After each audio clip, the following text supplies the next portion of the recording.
Friends, welcome to GS study corner. This is Rahnuma Bano. So friends, जैसे कि हमने पहली वीडियो पढ़ी थी उसमें हमने वेदों के बारे में पढ़ा था। प्राचीन भारत की हमें जहां जहां से जानकारी प्राप्त होती है हमने उसके बारे में देखा था, जिसमें 4 तरह से हमें जानकारी प्राप्त हो रही थी। उसके बाद हमने वेद पढ़े थे। वेद हमने 4 पढ़े थे, जिसमें पहला, दूसरा, तीसरा, चौथा हमने चारों वेदों के बारे में पढ़ा था। ठीक है फ्रेंड्स, तो आज हम आगे उसके बारे में वेदों से रिलेटेड कुछ और भी क्वेश्चंस हैं। जब आप पेपर उठाएंगे उसमें देखेंगे तो कुछ क्वेश्चन वो भी हैं जो पूछे जा रहे हैं। तो आप देखेंगे कि आज आपको इस टेबल से मैं आपको उन क्वेश्चंस को कम समय में आपको कवर कराने की कोशिश करूंगी। सो फ्रेंड्स, आप वीडियो को बिना स्किप किए पूरे वीडियो को पूरा देखें। सो फ्रेंड्स, जैसे कि यहाँ पे लिखा है वेद और यहाँ पे लिखा है उपवेद। तो वेदों के कुछ उपवेद हैं और उपवेदों के रचनाकार आपसे पूछे जाते हैं। और ब्राह्मण ग्रंथ किससे किससे संबंधित है उसके बारे में भी आपसे पूछा जाता है। सो फ्रेंड्स, आपका जैसे पहले नंबर का आपका है ऋग्वेद, दूसरे नंबर का सामवेद, तीसरे नंबर का यजुर्वेद और फिर आपका अथर्ववेद। तो फ्रेंड्स, हमने इसके चारों वेदों के बारे में अच्छे से पढ़ा था। उससे जो भी प्रश्न बन सकते थे उन प्रश्नों को भी उस पर भी बात की थी। चलिए अब बात करते हैं ऋग्वेद। तो आपको पता ही है ये कैसा है, आपका सबसे प्राचीन है ना। तो ये प्राचीन है और ये कैसा है, आपका सबसे नवीन वेद है। तो जिन वेदों से जानकारी मिलती है उनसे जुड़े हुए भी कुछ साहित्य में आपके हैं, है ना।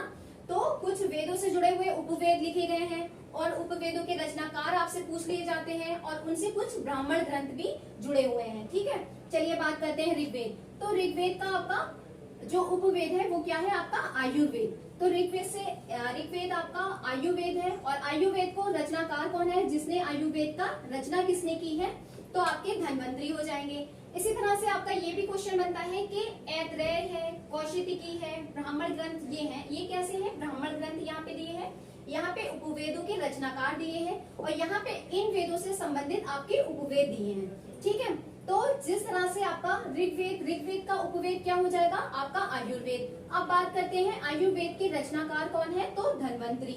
इसी तरह से आपसे पूछा जाता है ऋग्वेद से संबंधित ब्राह्मण ग्रंथ कौन से हैं, तो आपका ऐतरेयी और कौशिकी ये दोनों ही आपकी किससे संबंधित है, ऋग्वेद से संबंधित है।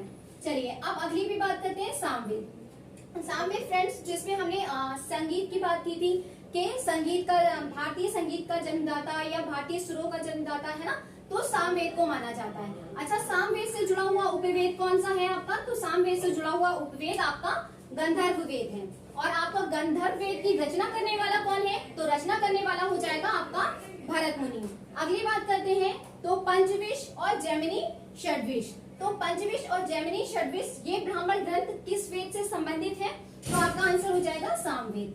अगले की बात करते हैं यजुर्वेद। यजुर्वेद आपका कैसा था वेद, तो इसमें गद और पद दोनों में रचना है। आपसे गद और पद दोनों में रचना है हमारी, तो यजुर्वेद दोनों में लिखा गया है। तो यजुर्वेद से आपका उपवेद पूछा जाता है। यजुर्वेद का उपवेद कौन सा है, तो आपका आंसर हो जाएगा धनुर्वेद। धनुर्वेद की रचना करने वाला कौन है, तो रचनाकार कौन हो जाएगा, आपका विश्वामित्र।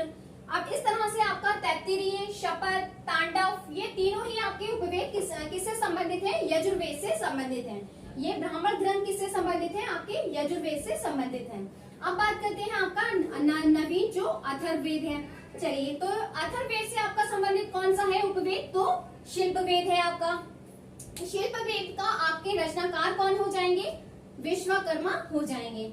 इसी तरह से आपका अथर्ववेद से ब्राह्मण ग्रंथ कौन सा संबंधित है, तो आपका आंसर क्या हो जाएगा, गोबर। तो फ्रेंड्स, आप इस वीडियो को देखते रहें और इससे जो भी आपको नॉलेज मिलती है या आपको नोट्स प्रिपेयर करना है तो आप वो भी प्रिपेयर कर सकते हैं। चलिए अगली बात करते हैं वेदांग। तो वेदांग क्या होते हैं, जिस तरह से आपके वेद थे, वेदों से कुछ जानकारी मिल रही थी, वेदों के ऊपर कुछ उपवेद लिखे गए उसको समझने के लिए। उसके बाद हमने ये सारी चीजें देखी। अब बात करते हैं तो ये वेदांग क्या है, तो वेदांग क्या है, वेदों को भली भांति समझने के लिए, देखिए यहाँ पे लिखा है वेदों को भली भांति समझने के लिए वेदांगों की रचना की है। तो वेदों को समझने के लिए किसकी रचना की गई है, आपकी वेदांग हो जाएंगे।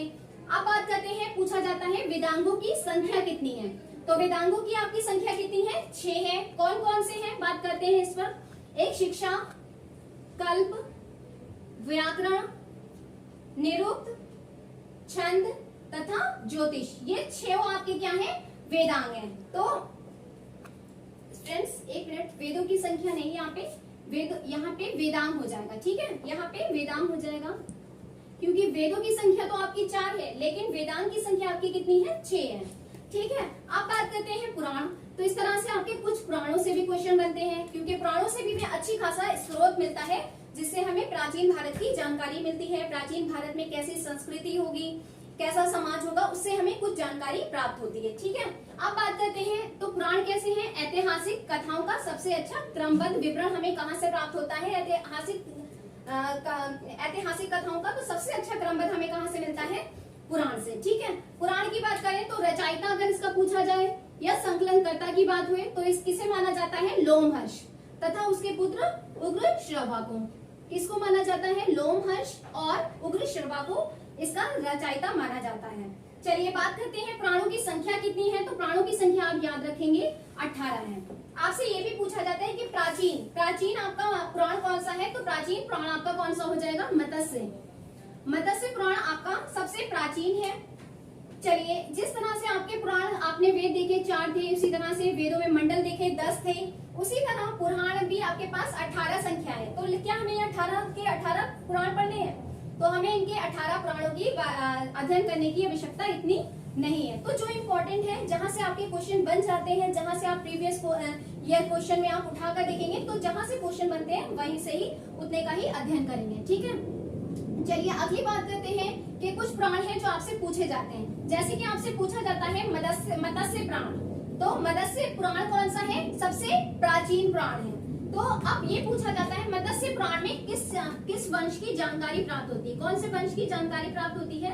तो मत्स्य पुराण से आपको आंध्र सातवाहन वंश की जानकारी प्राप्त होती है। अगली बात करते हैं विष्णु पुराण। तो विष्णु पुराण कौन हो जाएगा? मौर्य वंश की जानकारी कहाँ से प्राप्त होती है? विष्णु पुराण से हो जाएगी। अगली बात करते हैं गुप्त वंश। तो गुप्त वंश की जानकारी हमें कहाँ से प्राप्त होती है? वायु पुराण। ठीक है, इसी तरह से आपका अग्नि पुराण है।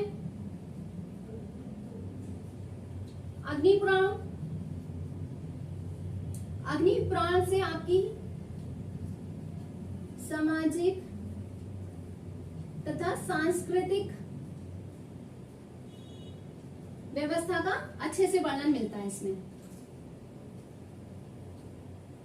का वर्णन मिलता है। सो फ्रेंड्स, आपको अगर मेरा वीडियो पसंद आया तो प्लीज लाइक करें, शेयर करें और चैनल को सब्सक्राइब करना ना भूलें। Thank you for watching video.